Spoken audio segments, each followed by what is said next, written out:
সুপ্রিয় শিক্ষার্থীবৃন্দ, সবাইকে শুভেচ্ছা। সৃজনশীল প্রশ্ন উত্তর এইচএসসি ভূগোল প্রথম পত্র বোর্ড প্রশ্ন 2025।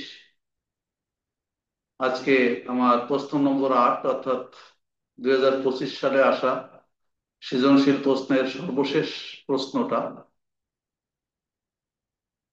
8 নম্বর প্রশ্ন। এখানে যে বিষয়গুলো এসেছে সেগুলো হচ্ছে: জোয়ার ভাটা কাকে বলে, মুখ্য জোয়ার কি, ব্যাখ্যা করো। গ্রীষ্মকালীন মৌসুমী স্রোতের বর্ণনা আসছে। বাংলাদেশের উপকূলীয় অঞ্চলে জোয়ার ভাটার প্রভাব আসছে। এই 4টা বিষয় সম্পর্কে আমি আজকে আলোচনা করার চেষ্টা করব। প্রথমে আমরা যে প্রশ্ন আছে সেটা হচ্ছে, দুইটা উদ্দীপক দেওয়া আছে এখানে। এখানে আছে এই যে ভারত মহাসাগর একটা স্রোত, এই যে উত্তর পশ্চিম দিক থেকে শুরু হয়ে এটা হচ্ছে এদিকে চলে গেছে। এটা আর যদি এদিক থেকে এদিকে আসতো, আসলে মৌসুমী, এটা একটা মৌসুমী স্রোত, গ্রীষ্মকালীন মৌসুমী স্রোত এটা। আহ তাহলে এখানে ভারত মহাসাগরের যে উত্তর মহাসাগরীয় স্রোতটা আছে সেটা হচ্ছে গ্রীষ্মকালীন মৌসুমী স্রোত। আর এখানে আছে বাংলাদেশের একেবারেই সুন্দরবন বা বঙ্গোপসাগর উপকূল, অর্থাৎ বাংলাদেশের যে উপকূলীয় অঞ্চল আছে, এখানে বলা আছে পানি উঠানামা করে, এখানে জোয়ার ভাটা হয় এই পর্যন্ত। এটা বাংলাদেশের উপকূলীয় অঞ্চলকে বোঝানো হয়েছে। আর গ্রীষ্মকালে স্রোত লক্ষ্য করা যায়, একবার পরিষ্কার লেখা আছে, এটা আছে ভারত মহাসাগর গ্রীষ্মকালীন মৌসুমী স্রোত। প্রশ্ন আসছে জোয়ার ভাটা কাকে বলে, মুখ্য জোয়ার কি, ব্যাখ্যা করো। উদ্দীপকের চিত্র 1 স্রোতের বর্ণনা দাও। উদ্দীপক চিত্র 2 ইঙ্গিতকৃত অঞ্চলে জোয়ার ভাটার প্রভাব বিশ্লেষণ করো।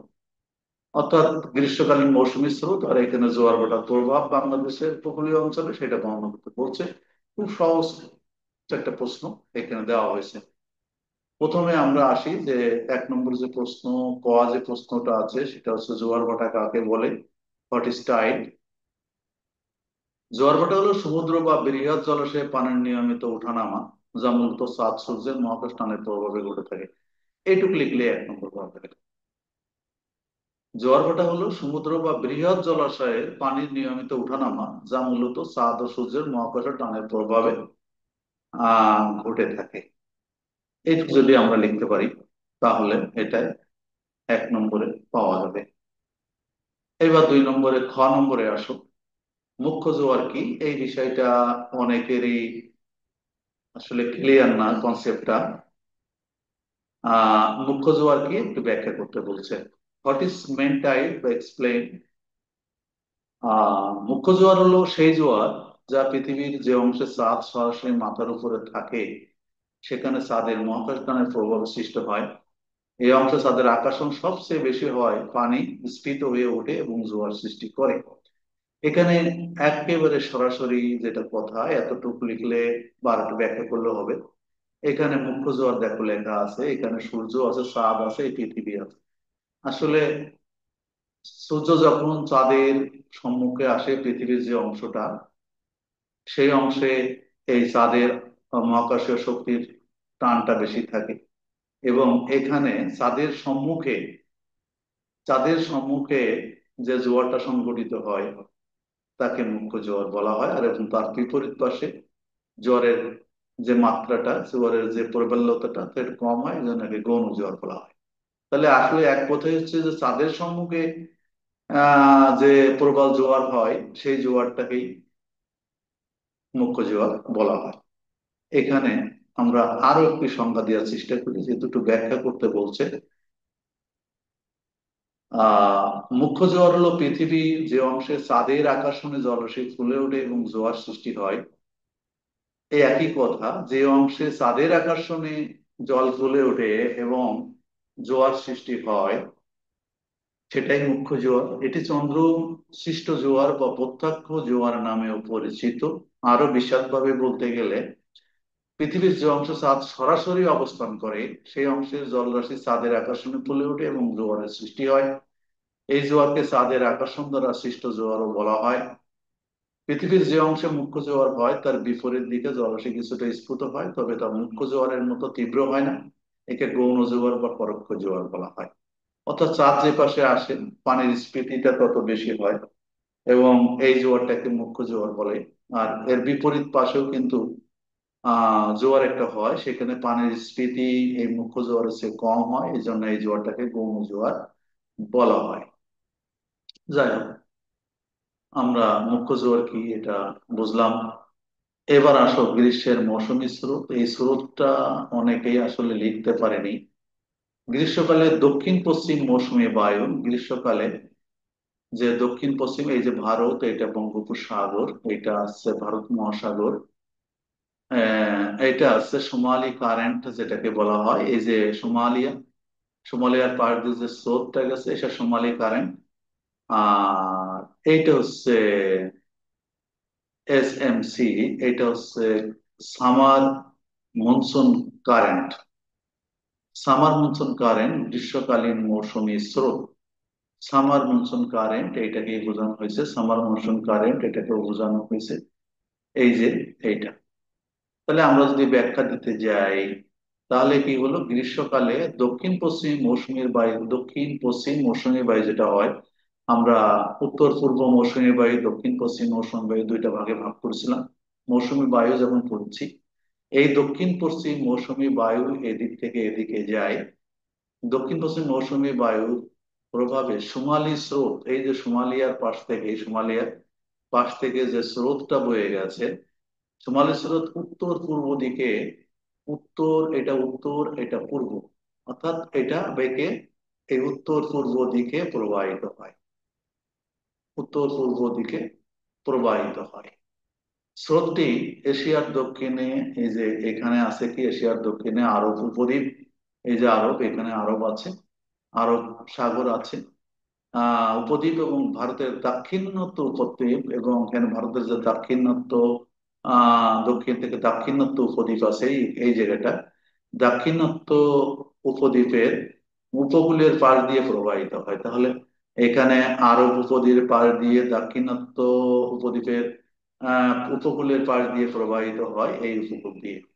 তো দেখাই যাচ্ছে এখানে পাশ দিয়ে প্রবাহিত হয়। এই স্রোতটি আরব সাগর দিয়ে প্রবাহিত হয়ে একটু বেঁকে, এই যখন আরব সাগর আসলো একটু বেঁকে, এই যে এটা হচ্ছে শ্রীলঙ্কা, শ্রীলঙ্কার দক্ষিণ দিয়ে, শ্রীলঙ্কার দক্ষিণ দিয়ে বঙ্গোপসাগরে প্রবেশ করেছে। এই শ্রীলঙ্কার দক্ষিণ, এই যে শ্রীলঙ্কা, এই শ্রীলঙ্কার দক্ষিণ দিয়ে এটা বঙ্গোপসাগরে চলে গেছে, বঙ্গোপসাগরে প্রবেশ করে। স্রোতটি বঙ্গোপসাগর অতিক্রম করা মালাক্কা প্রণালীর মধ্যে প্রবেশ না করে সুমাত্রার সাথে মিলিত হয়। যাই হোক, এটা এইটুক লিখলেই তো পূর্ণ নম্বর পাওয়া যেত, কিন্তু আসলে এই স্রোত, স্রোত সম্পর্কে ধারণা না থাকলে, ক্লিয়ার কনসেপশন না থাকলে তো লেখা যায় না। কেউ যদি এইটুকু লিখতো যে এটা দক্ষিণ পশ্চিম মৌসুমী বায়ু দ্বারা তাড়িত হয়ে সোমালি স্রোত কি হয়, উত্তর পূর্ব দিকে বেঁকে যায় এবং এটা এই যে আরব উপদ্বীপের পাশ দিয়ে দাক্ষিণাত্য মালভূমির দাক্ষিণাত্য উপকূল, ভারতের দাক্ষিণাত্য উপকূলের পাশ দিয়ে সোজা উত্তর পূর্ব দিকে প্রবাহিত, সেটাই হচ্ছে গ্রীষ্মকালীন মৌসুমী স্রোত। আর এটা তাড়িত হয় গ্রীষ্মকালীন যে দক্ষিণ পশ্চিম মৌসুমী বায়ু আছে সেই মৌসুমী বায়ু দ্বারা। এই জন্য এটাকে দক্ষিণ পশ্চিম মৌসুমী স্রোত বলা হয়। পরবর্তীতে এটা এই শ্রীলঙ্কার দক্ষিণ দিয়ে বেঁকে সোজা ভারত মহাসাগরে প্রবেশ করে, মানে বঙ্গোপসাগরে প্রবেশ করে। বঙ্গ অতিক্রম করার পর মালাক্কা প্রণালীর মধ্যে প্রবেশ না করে এটা সুমাত্রার মধ্য দিয়ে চলে যায়। যাই হোক, এইটুকু লিখলেই তো আসলে পূর্ণ নম্বর পাওয়া সম্ভব ছিল। তো যাই হোক, এই কথাগুলো আসলে আসে নাই। তারপরেও আমরা একটু আলোচনা করি পরবর্তী প্রশ্নটা নিয়ে। বাংলাদেশের উপকূলীয় অঞ্চলে, এটা হচ্ছে বাংলাদেশের উপকূলীয়, এখানে আমি কোনো চিত্র দেই নাই। বাংলাদেশের উপকূলীয় অঞ্চলে জোয়ার ভাটার প্রভাব ব্যাপক। আসলে 9 নম্বর যে প্রশ্নটা আছে সেই প্রশ্নটা বলা হয়েছে বাংলাদেশের যে উপকূলীয় অঞ্চল সেটা চিহ্নিত করা হয়েছে এবং সেখানে জোয়ার ভাটার যে প্রভাব অনুভূত হয় যে প্রভাব গুলো ঘটে সেই ঘটনা প্রভাব গুলো আলোচনা করতে বলছে। বাংলাদেশের উপকূলীয় অঞ্চলে জোয়ার ভাটার প্রভাব অনেক ব্যাপক। জোয়ার ভাটা নদীর গতিপথ পরিবর্তন করে, ভূমিকে ক্ষয় করে, পলি মাটি জমা করে নতুন ভূমি তৈরি করে। এছাড়াও জোয়ার ভাটার কারণে মৎস্য আহরণ, নৌযান চলাচল, লবণ উৎপাদন সুবিধা হয়। তবে কিছু ক্ষেত্রে জোয়ার ভাটা ভূমিধস, জলাবদ্ধতা, নদীর স্বাভাবিক প্রবাহে বাধা সৃষ্টি করতে পারে। তারপরেও আমরা এটা বিস্তারিত ভাবে একটু আলোচনা করার চেষ্টা করি। জোয়ার ভাটার প্রভাব গুলো যদি এইভাবে লিখতে পারো, এইভাবে লিখলে খুব ছোট, অনেকেই লিখছে এইভাবে। নদীর গতিপথ পরিবর্তন। জোয়ার ভাটার কারণে নদীর গতিপথ পরিবর্তন হতে পারে। নদীর মোহনায় পলি জমা হওয়ার ফলে নদীর গভীরতা কমে যায় এবং নাব্যতা হ্রাস পায়। 1 নম্বর পয়েন্ট আমরা পেলাম। ভূমি ক্ষয় এবং নতুন ভূমি সৃষ্টি হয় সাধারণত এই জোয়ার ভাটার ফলে। জোয়ারের সময় সমুদ্রের ঢেউ এবং স্রোতের কারণে উপকূলীয় ভূমি ক্ষয়প্রাপ্ত হয়। অন্যদিকে ভাটার সময় পলি মাটি জমা হয়ে নতুন ভূমি তৈরি হতে পারে। মৎস্য আহরণের সুবিধা হয়। এটা কিভাবে? জোয়ারের সময় প্রচুর পরিমাণে মাছ নদীর মোহনায় চলে আসে, যা মৎস্য আহরণের সহায়ক। নদীর মোহনায় চলে আসে এবং সেখানে প্রচুর পরিমাণে মাছ ধরা পড়ে, তাহলে মাছ আহরণের সুবিধা হয়।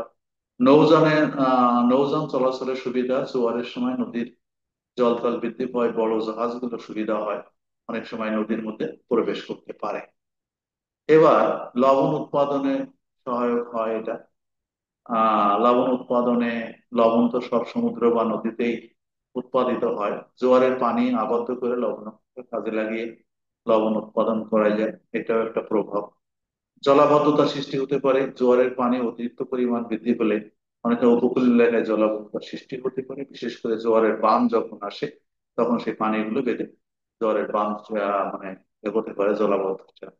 এবার ভূমিধস সৃষ্টি হতে পারে। অধিক বৃষ্টিপাত এবং জোয়ারের কারণে ভূমিধসের ঘটনা ঘটতে পারে, বিশেষ করে উপকূলীয় দুর্বল এলাকাগুলোতে।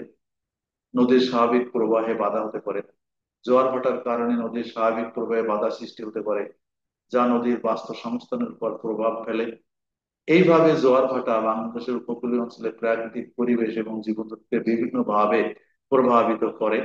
তাহলে এইরকম যদি আসলে প্রশ্নের উত্তরটা হতো, সবাই যদি এইভাবে লিখতো, কিছুটা পয়েন্ট লিখতো, 4-5টা পয়েন্ট লিখে ব্যাখ্যা দিত, তাহলে হয়তো এটা 15 নম্বর পাওয়া যেত। তো যাই হোক, এইভাবে প্রশ্নের উত্তরটা হবে। সবাইকে অসংখ্য ধন্যবাদ জানিয়ে আজকের মতো, হ্যাঁ, আজকের মতো এই আলোচনাটা এখানে সমাপ্তি ঘোষণা করছি। আল্লাহ হাফিজ।